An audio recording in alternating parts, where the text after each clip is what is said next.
श्रीगणेशाय नमः। श्रीजानकीवल्लभो विजयते पञ्चमसोपान सुन्दरकाण्ड। शान्तं शाश्वतमप्रमेयमनघं निर्वाणशान्तिप्रदं ब्रह्माशम्भुफणीन्द्रसेव्यमनिशं वेदान्तवेद्यं विभुम् रामाख्यं जगदीश्वरं सुरगुरुं मायामनुष्यं हरिं वन्देऽहं करुणाकरं रघुवरं भूपालचूडामणिं। नान्या स्पृहा रघुपते हृदयस्मदीये सत्यं वदामि च भवानिखिलान्तरात्मा। भक्तिं प्रयच्छ रघुपुङ्गवनिर्भरां मे कामादिदोषरहितं कुरु मानसं च। अतुलितबलधामं हेमशैलाभदेहं धनुजवनकृशानुं ज्ञानिनामग्रगण्यं सकलगुणनिधानं वानराणामधीशं रघुपतिप्रियभक्तं वातजातं नमामि।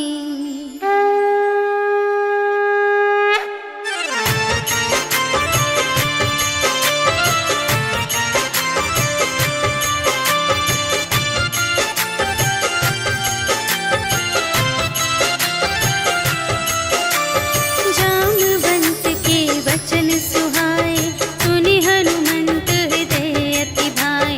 तब लगी मोहि परखेहु तुम भाई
कपटु कपि तुरत ही चीन्हा, ताहि मारि मारुत सुत वीरा। बारिधि पार गयो मति धीरा, तहाँ जाई देखी बन शोभा। गुंजत चंचरीक मधुलोभा, नाना तरु फल फूल सुहाए। खग मृग वृंद देखी मन भाए, शैल विशाल देखी एक आगे। ताव पर धाये चढ़े उभय त्यागे, उमा न कछु कपि कै अधिकाई। प्रभु प्रताप जो कालहि खाए, गिरि पर चढ़ी लंका तेहि देखी। कही न जाई अति दुर्ग विशेषी, अति उतंग जल निधि चहु पासा। कनक कोट कर परम प्रकाशा, कनक कोट विचित्र मणिकृत। सुंदरायतना घना चहु हट्ट हट्ट सुभट्ट वीथि। चारुपुर बहुविधि बना गज, बाजी खच्चर निकर पदचर। रथ बरूथन ही को गने, बहुरूप निसिचर। झूठ अति बल सेन बरनत नहीं बने बन। बाग उपवन वाटिका सर, कूप बापी सोहहि नर। नाग सुर गंधर्व कन्या, रूप मुनि मन मोहहि कहूँ। माल देह विशाल शैल समान, अति बल गरजहि नाना अखारिन। भिरहि बहुविधि एक एकन तरजहि करे। जतन भट कोटिन विकट तन, नगर चहु दिसि रचहि कहूँ। महिष मानुष धेनु खर अज, खल निसाचर भक्षहि एहि। लागे तुलसी दास इनकी, कथा कछु एक है कही। रघुवीर सर तीरथ शरीरनि, त्यागी गति पैहि सही। पुर रखवारे देखि बहु, कपि मन कीन विचार।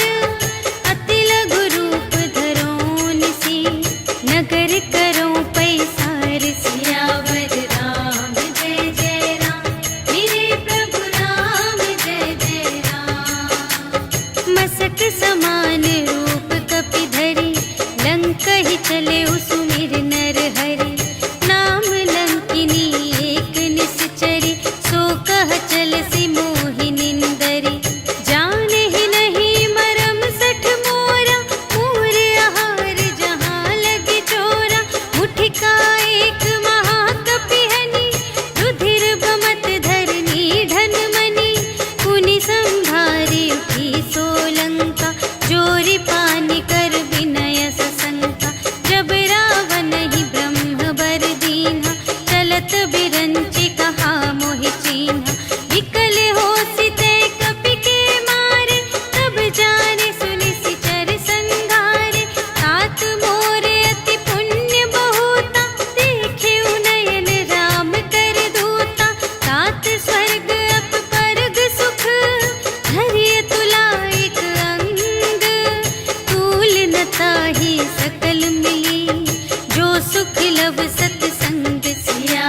ही समय विभीषण जागा, राम राम तेहि सुमिरन कीन्हा, हृदय हर्ष कपि सज्जन चीन्हा। एहि सठ हठ करे हऊँ पहिचानी, साधु ते होई न कारज हानि। विप्र रूप धरि बचन सुनाए, सुनत विभीषण उठि तहाय। करि प्रणाम पूछी कुशलाए, विप्र कहु निज कथा बुझाए। कि तुम हरिदासन मह कोई, मोरे हृदय प्रीति अति होय। कि तुम राम दीन अनुरागी, आयहु मोहि करन बड़ भागी। तब हनुमंत कही सब, राम कथा निज नाम। सुनत जुगल तन पुलक मन, मगन सुमिर गुण ग्राम। सियावर राम जय जय राम, मेरे प्रभु राम जय जय राम। सुनहु पवन सुत रहनी हमारी, जिमि दस नन्हि महु जीव बिचारी। तात कबहु मोहि जानिय नाथा, करिहै कृपा भानु कुलनाथा। तामस तन कछु साधन नाही, प्रीति न पद सरोज मन माही। अब मोहि भा भरोस हनुमंता, बिनु हरि कृपा मिलहि नहीं संता। जो रघुबीर अनुग्रह कीन्हा, तो तुम मोहि दरसु हठ दीन्हा। सुनहु विभीषण प्रभु कै रीति, करहि सदा सेवक पर प्रीति। कहहु कवन में परम कुलीना, कपि चंचल सबहि विधिहीना।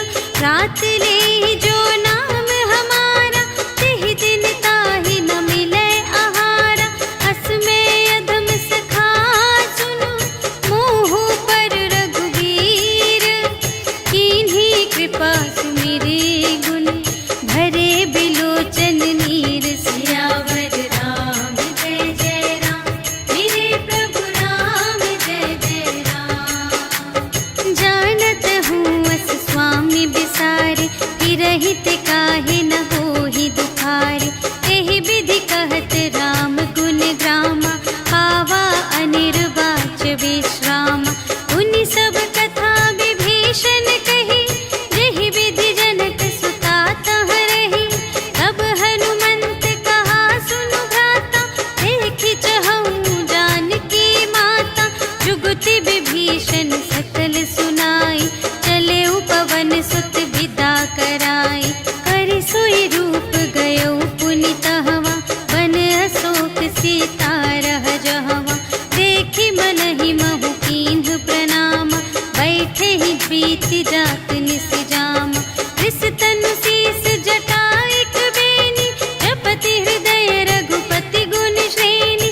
निज पद नयन दिए मन, राम पद कमल लीन। परम दुखी भा पवन सुत, देखि जानकी दीन। सियावर राम जय जय राम, मेरे प्रभु राम जय जय राम। तरु पल्लव महु रहा लुकाए, करई विचार करूँ का भाई। तेहि अवसर रावण तह आवा, संग नारी बहु किए बनावा। बहु विधि खल सीतहि समुझावा, साम दान भय भेद दिखावा। कह रावण सुनु सुमुखि सयानी, मंदोदरी आदि सब रानी। तब अनुचरी करऊँ पन मोरा, एक बार बिलोक ममोरा। दिन धरि ओट कहति वैदेही, सुमिरि अवधपति परम स्नेही। सुनु दस मुख खद्योत प्रकाशा, कबहु के नलिनी करई विकासा। अस मन समुझु कहत जानकी, खल सुध नहीं रघुबीर बानिकी। सठ सूने हरियाने ही मोहि, अधम निलज्ज लाज नहीं तोहि। आपु ही सुनि खद्योत सम, राम ही भानु समान। परुष बचन सुनि काढ़िय से, बोला अति खिसियान। सियावर राम जय जय राम, मेरे प्रभु राम जय जय राम। सीता ते मम कृत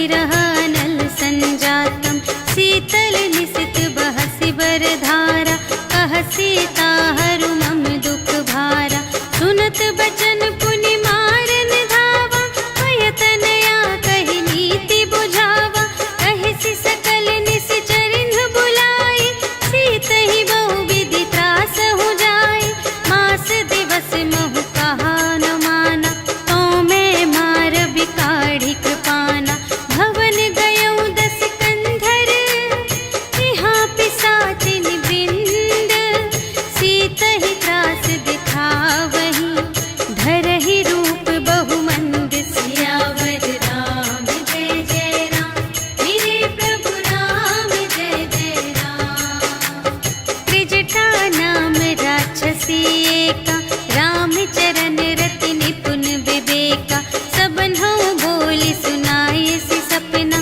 सीतहि सेई करहु हित अपना सपने बानर लंका जारी जातु धान सेना सब मारी हर आरूढ़ नगन दस सीसा मुंडित सिर खंडित भुज बीसा एहि विधि सो दक्षिण दिस जाई लंका मनहु विभीषण पाई नगर फिरी रघुवीर दोहाई तब प्रभु सीता बोली पठाई यह सपना मैं कहूँ पुकारी होई ही सत्य गए दिन चारि तासु बचन सुनते सब डरी जनक सुता के चरणन ही परी जहाँ तहाँ गई सकल तब सीता कर मन सोच मास दिवस बीते मोहि मारे ही निश्चर पोच सियावर राम जय जय राम मेरे प्रभु राम जय जय राम त्रिजटासन बोली कर जोरी मातु विपति संगिनी तै मोरी तजो देह करु बेगी उपाय दुसह बिरहु अब नहीं सही जाई आने काठ रचु चिता बनाई मातु अनल पुनि देहि लगाई सत्य करहि मम प्रीति सयानी सुनै कुशवन सूल समबानी सुनत बचन पद गहि समझाए सि प्रभु प्रताप बल सुजसु सुनाय सि निसिन अनल मिल सुन सुकुमारी अस कहि सो निज भवन से धारी कह सीता विधि भा प्रतिकूला मिलिहि न पावक मिटिहि न सूला देखियत प्रगट गगन अंगारा अवनि नावत एक अवतारा पावक मय ससि स्रवत न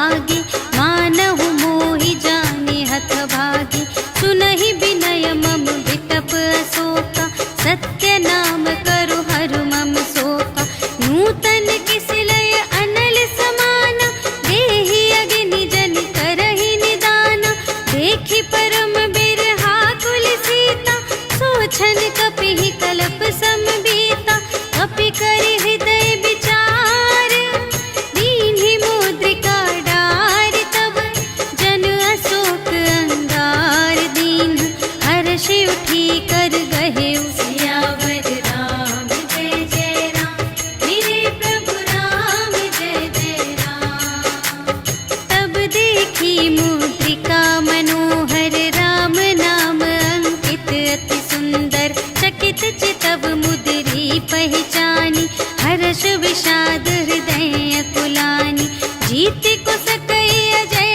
रघुराई माया ते असि रच नहीं जाई सीता मन विचार कर नाना मधुर बचन बोले हनुमाना रामचंद्र गुण बरने लागा सुनत ही सीता कर दुख भागा लागी सुने श्रवण मन लाई आदि हुते सब कथा सुनाई श्रवणामृत जेहि कथा सुनाई कही सुप्रगट होत किन भाई तब हनुमंत निकट चली गयो फिर बैठी मन विस्मय भयो रामदूत मैं मातु जानकी सत्य शपथ करुणा निधान की यह मुद्रिका मातु मैं आनी दीन्हि राम तुम कह सहिदानी नरवा न रही संग कहु के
बचन तजहु कदराए। निशिचर निकर पतंग सम रघुपति बानु प्रसानु। जननी हृदय धीर धरु जरे निशाचर जान। सियावर राम जय जय राम, मेरे प्रभु राम जय जय राम। जो रघुबीर होति सुधि पाए, करते नहीं विलंब रघुराए। राम बान रबिउए जानकी, तम बरूथ कह जातु धानकी। अब ही मातु मैं जाऊं लवाई, प्रभु आय सुनहि राम दोहाई। अछुक दिवस जननी धरु धीरा, कपिन सहित आई है रघुबीरा। निशिचर मारि तोहि लय जय है, तिहु पुर नारद आदि जसु गए हैं। है सुत कपि सब तुम्हि समाना, जातु धान अति भट बलवाना।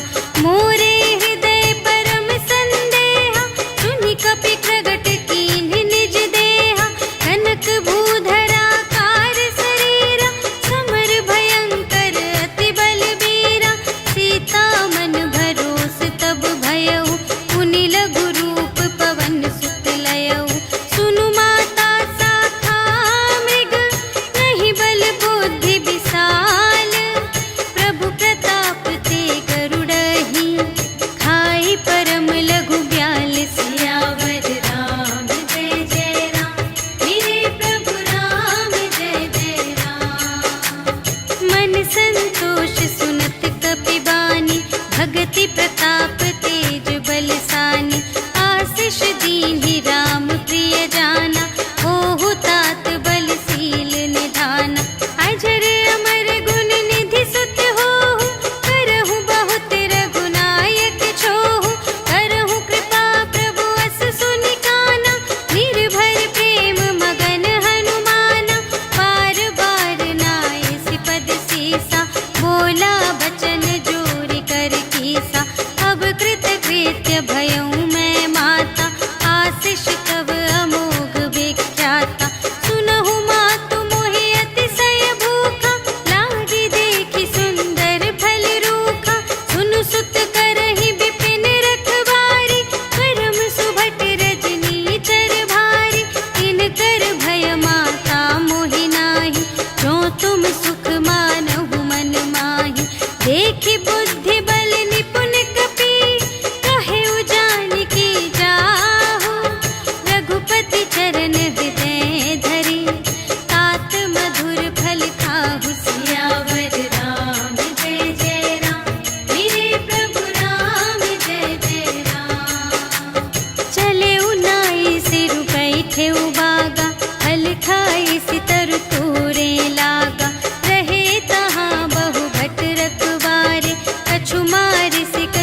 पुनि उपजा हृदय विषाद। सियावर राम जय जय राम, मेरे प्रभु राम जय जय राम।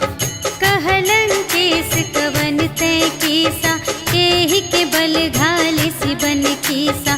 कीधो श्रवण सुने ही नहीं मोहि, देखो अति असंत सठ तोहि। मारे निश्चर के ही अपराधा, कहु सठ तोहि न प्राण गई बाधा।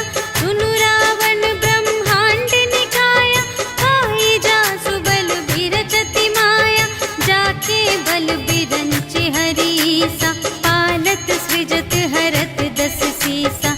जा बल शीस धरत सहसानन, अंड कोश समेत गिरि कानन। धरई जो विविध देह सुर त्राता, तुमसे सठन सिखावन दाता। हर को दंड कठिन जेहि भंजा, तेहि समेत नृप दल मद गंजा। हर दूषण त्रिशिरारु बाली, बधे सकल अतुलित बलशाली। जाके बल लवलेश ते, जितेहु चराचर झारे।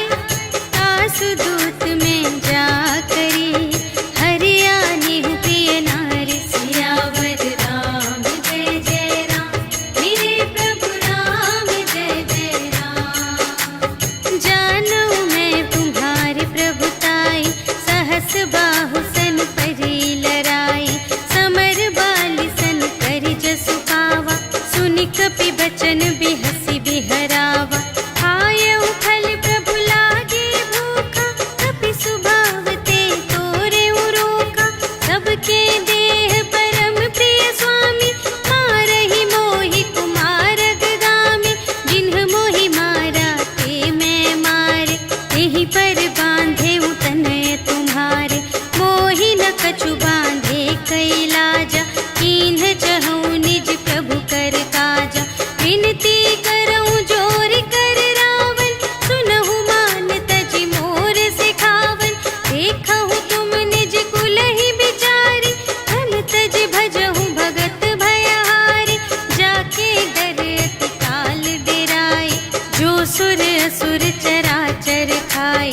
आसो भय रुक बहु नहीं कीजे, मोरे कहे जाए की दीजे। प्रणत पाल रघुनायक, करुणा सिंधु खरारे। गए शरण प्रभु राखी हैं, तब अपराध बिसार। सियावर राम जय जय राम, मेरे प्रभु राम जय जय राम। राम चरण पंकज उर धरहु, लंका चल राज तुम करहु। ऋषि पुलस्त्य